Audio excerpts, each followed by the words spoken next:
பேரன்பு கொண்ட சொந்தங்கள் யாவருக்கும் வணக்கம். இந்த வீடியோ ஒரு மாற்றுத்திறனாளிகளுக்காக நாம் கொடுக்கக்கூடிய ஒரு குரலாக கூட நீங்கள் எடுத்துக்கலாம். ஆக்சுவலி தனி நபருக்காக நம்ம வீடியோ பதிவுகள் அதிகமாக பண்ணுறது கிடையாது. ஆனால் தனி நபர்கள் நியாயமாக பாதிக்கப்படும் போது, அவர்கள் ஏழ்மை நிலையில் இருக்கும்போது ஒரு சாமானிய மனிதருக்கு கண்டிப்பாக நம்ம ஒரு குரல் கொடுத்தோம் அப்படின்னா, அந்த குரலில் வலிமை இருந்தது, ஆதாரம் இருந்ததுன்னா அது சக்ஸஸ்ஃபுல்லாக நடக்கணும் அப்படிங்கிற ஒரு எண்ணத்திற்காக அந்த அடிப்படையில் தான் இந்த வீடியோவும் ஒரு கோரிக்கை பதிவாக, அரசுக்கு ஒரு கோரிக்கை பதிவாகத்தான் இந்த வீடியோ வெளியிடுகிறோம். என்ன சம்பவம் அப்படின்னு கேட்டிங்கன்னா, இதுவும் ஒரு நில ஆக்கிரமிப்பு சம்பவம் தான். காரைக்குடி ஏரியாவில் கோவிலூர் அப்படிங்கிற வருவாய் கிராமத்திற்கு உட்பட்ட ஒரு கிராமத்தில் ஒரு 5 மாற்றுத்திறனாளிகளுக்கு 2021ஆம் ஆண்டு இலவச வீட்டுமனை பட்டா நம்முடைய அரசாங்கமே கொடுக்குறாங்க. வட்டாட்சியரோட பரிந்துரையில் அந்த நிலம் கொடுக்குறாங்க. 2021 முடிகிறதுக்குள்ளேயே அந்த நிலத்தை பிற நபர்கள் ஆக்கிரமிப்பு பண்ணி ஹாஸ்பிட்டாஸ் சீட்டு போட்டு இல்லை ஆலப்பிளா கல் வீச்சு வீடு கட்டி இந்த மாதிரி என்ன பண்ணிட்டாங்கன்னா ஆக்கிரமிப்பு பண்ணிட்டாங்க. இந்த ஆக்கிரமிப்பை மீட்டு உரிய மாற்றுத்திறனாளிகளுக்கு அந்த இடத்த கொடுக்கணும் அப்படின்னு சொல்லிட்டு மாற்றுத்திறனாளிகள் நல சங்கம் வட்டாட்சியருக்கு மனு வச்சுருக்காங்க. அந்த மனுவை பரிந்துரை செய்த வட்டாட்சியர் என்ன பண்ணுறாரு அப்படின்னா, அந்த ஏரியாவில் இருக்கக்கூடிய ஆர்ஐ, அதாவது ரெவன்யூ இன்ஸ்பெக்டருக்கு அந்த சம்பவத்தை ஆய்வு பண்ணி அறிக்கை தாக்கல் பண்ணுங்கன்னு சொல்கிறாரு. அவருடைய அறிக்கையின் பேர்லையும் என்ன பண்ணுறாரு வட்டாட்சியர், ஓகே இது ஆக்கிரமிக்கப்பட்டிருக்கு அப்படிங்கிறத என்ன பண்ணுறாங்கன்னா அவங்களே அறிக்கை சொல்கிறாங்க. ஆல்ரெடி இந்த மாதிரி இவர்களுக்கு 5 பேருக்கு இலவச நிலம் கொடுக்கப்பட்டது. இந்த 5 பேர் இலவச நிலத்தையும் இத்தனை பேர் ஆக்கிரமிப்பு பண்ணி வச்சுருக்காங்க. அவங்களோட பேர் எவ்வளோ பரப்பில் அவங்க ஆக்கிரமிப்பு பண்ணி வச்சுருக்காங்க அந்த லிஸ்ட்டு எல்லாமே அவங்களே வெளியிட்டிருக்காங்க. வட்டாட்சியரே வெளியிட்டிருக்கிறாங்க.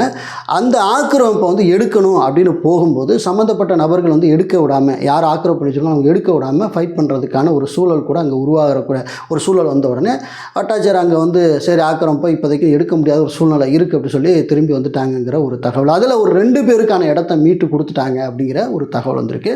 அதுலேயும் குறிப்பாக பார்த்திங்கன்னா அந்த ஏரியாவில் விஜயா அப்படிங்கிறவங்க ஒரு மாற்றுத்திறனாளியாக இருக்காங்க. அவருடைய கணவர் பேர் பார்த்திங்கன்னா விநாயகமூர்த்தி அப்படின்னு சொல்லக்கூடியவர். இவங்க யார் அப்படின்னு கேட்டிங்கன்னா, நம்முடைய நண்பர் ஒருத்தர் மாற்றுத்திறனாளியாக இருக்கார். அவருடைய பழக்கத்தில் இவங்க அவங்கள்ட்ட இந்த மாதிரி வேதனையாக பகிர்ந்துருக்காங்க. இந்த மாதிரி எங்களுக்கு 2021 இந்த நிலம் கொடுத்தாங்க.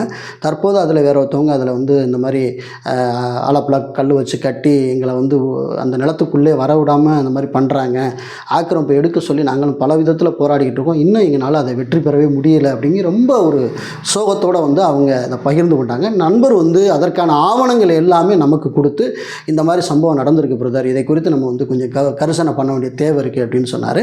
அதன் அடிப்படையில் தான் இந்த வீடியோவே நம்ம பதிவிடுகிறோம். இந்த வீடியோவில் நம்ம சொல்லக்கூடிய விஷயம் என்னன்னா, அந்த கோயிலூர் குரூப்பில் இருக்கும் இலவச நிலம் கொடுத்துருக்காங்களா, அந்த 5 பேருக்கு கொடுத்த நிலத்தில் ஒரு 2 பேருக்கு மீட்டு கொடுத்துட்டாங்க. பாக்கி 3 பேரோட சம்பவம் எப்படின்னு தெரியல. ஆனால் இவங்க இந்த மாதிரி நிலம் ஆக்கிரமிக்க பண்ணப்பட்டிருக்கு, அதை மீட்டு கொடுங்கன்னு சொல்லிட்டு என்ன பண்ணிங்கன்னா வட்டாட்சியருக்கு மனு வச்சுருக்காங்க. வட்டாட்சியர் காவல் ஆய்வாளருக்கு மனு வச்சுருக்காரு. காவல் ஆய்வாளர் திரும்ப வட்டாட்சியருக்கு மனு வச்சுருக்காரு. அதில் எல்லாமே சொல்லக்கூடிய ஒரே கருத்து தான் என்னென்னா, நிலம் ஆக்கிரமிக்க பண்ணப்பட்டிருக்குங்கிறது உறுதி, அதில் எந்த மாற்று கருத்தும் கிடையாது. ஏன்னா நில ஆக்கிரமிப்பு இருக்குங்கிறத 2 அறிக்கையுமே காவல் ஆய்வாளர் அவர்களுமே என்ன செய்கிறாங்கன்னா, இந்த அறிக்கையை நீங்கள் ஆய்வு பண்ணிவிட்டு எங்களுக்கு சொல்லுங்கள் அப்படின்னு சொல்கிறாங்க. அதே மாதிரி வட்டாட்சியருமே இதில் ஆக்கிரமிப்பு இருக்குது அப்படின்னு சொல்கிறாங்க.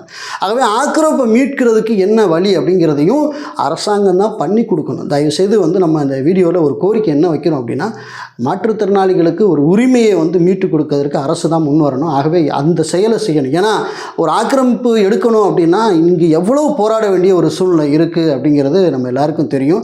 அவங்களுக்கு நீதிமன்றம் போய் தன் இடத்த மீட்டுக்கிறதுக்கோ இல்லை ஒரு அரசியல் செல்வாக்கில் உள்ளவங்களை வச்சு இந்த மாதிரி பேசிக்கிச்சு அதை சமாதானப்படுத்தி அந்த நிலத்தை ஆக்கிரமிப்பு பண்ணுறவங்களை வெளியில் அனுப்புறதுக்கோ அவங்கள்ட்ட எந்த வசதியும் கிடையாது. ஏன்னா அவங்க பாவம் அன்னாடங்காட்சிகளாக இருக்கிறாங்க.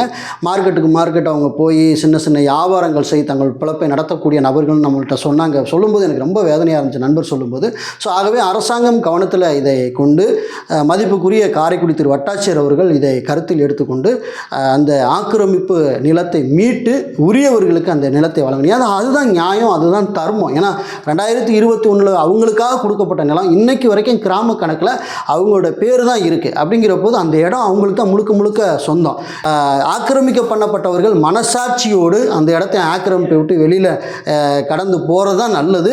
அப்படி அவங்க கடந்து போக விரும்பலை அப்படின்னா சம்மந்தப்பட்ட அரசு நிர்வாகங்கள் அதில் தலையீடு செய்து அந்த நிலத்தை மீட்டு அவங்களுக்கு கொடுக்கணும் அப்படிங்கிறத இதில் ஒரு ரிக்வஸ்ட்டாக ஒரு வேண்டுகோளாக வந்து நம்ம இதில் இந்த வீடியோவில் வைக்கிறோம். மாற்றுத்திறனாளிகள் நல சங்கம் அவர்களுக்காக குரல் கொடுக்க ஒரு பக்கம் வந்து அவங்க முயற்சி பண்ணிக்கிட்டே இருக்காங்க, குரல் கொடுத்துட்டு தான் இருக்காங்க. இருப்பினும் கூட தற்போது அதில் தீர்வே இல்லை அப்படிங்கிற ஒரு நிலைமை இருக்கும்போது அரசாங்கம் தலையீடு செய்து அதை மீட்டு கொடுக்கணும் அப்படிங்கிறத நான் வச்சுக்கிறேன். இந்த வீடியோ பார்க்கக்கூடிய உறவுகள் இது காரைக்குடியில் இருக்கக்கூடிய அதிகாரிகளுக்கு இந்த தகவல் வந்து போய் சேர்ந்துச்சு அப்படின்னா நிச்சயமாக இது அவங்களுக்கு ஒரு விமோச்சனம் கிடைக்கும், அவங்களுக்கு ஒரு விடிவு கிடைக்கும் அப்படிங்கிறதை நான் சொல்லிக்க விரும்புகிறேன். ஆகவே இந்த வீடியோவில் நம்ம சொல்லக்கூடிய ஒரு விஷயம்னா யாருக்காகவும் நம்ம என்ன செய்யலை அப்படின்னா நம்ம சப்போர்ட் பண்ணலை. ஒரு விஷயத்தை நம்ம சொல்கிறோம் என்னென்னா ரூல் என்னவோ அந்த ரூலை ஃபாலோ பண்ணுறதுக்கு நம்ம வந்து அரசுக்கிட்ட கோரிக்கை வைக்கிறோம், அவ்வளோதான். ஆகவே ஏற்கனவே அரசு கொடுத்த நிலத்தை அவங்கள்ட்ட திரும்ப கொடுக்கணும் அப்படிங்கிறதான் நம்முடைய கோரிக்கை. அதில் மனசாட்சி இல்லாமல் அதர்மமாக வந்து குடியிருந்துட்டு இருக்கக்கூடிய உறவுகள் உங்களுடைய மனசாட்சியை வந்து ஒரு முறை நீங்கள் கேட்டு பாருங்கள். இது யாருடைய இடம், யாருக்கு கொடுக்கப்பட்ட இடம் அப்படின்னு நீங்கள் கேட்டு பார்க்கும்போது உண்மையிலே நீங்கள் இறை நம்பிக்கை உறவர்களாக இருந்தால், இறைவனுக்கு பயப்படக்கூடிய நபர்களாக இருந்தால் கண்டிப்பாக வந்து மனசாட்சியின் அடிப்படையில் ஆமல்ல இது கவர்மெண்ட் கொடுத்த இடம் அப்படின்னு சொல்லிட்டு நீங்களே என்ன செய்வீங்கன்னா அந்த இடத்த விட்டுட்டு போயிடுவீங்க. ஆகவே இது நியாயமாக நீங்கள் அந்த இடத்த வந்து யாருக்கு கொடுக்கப்பட்டது அப்படிங்கிறதையும் நீங்கள் ஒரு முறை யோசிக்கணும் அப்படின்னு சம்மந்தப்பட்ட ஒருவேளை இந்த வீடியோவை நிலம் ஹேக்கரை பண்ண வச்சுருக்க உறவுகள் பார்த்தா அதுக்காக நம்ம சொல்கிறோம். ஆகவே அரசு இதை கவனத்தில் கொண்டு, காரைக்குடி நிர்வாகம் அதாவது வட்டாட்சியர் நிர்வாகம் இதை கவனத்தில் கொண்டு, காவல் ஆய்வாளர் அவர்கள் இதை கவனத்தில் கொண்டு அந்த நிலத்தை மீட்டு உரியவர்களுக்கு கொடுக்க ஒரு கோரிக்கையாக, ஒரு வேண்டுதலாக நான் வைக்கிறேன். நன்றி, வணக்கம்.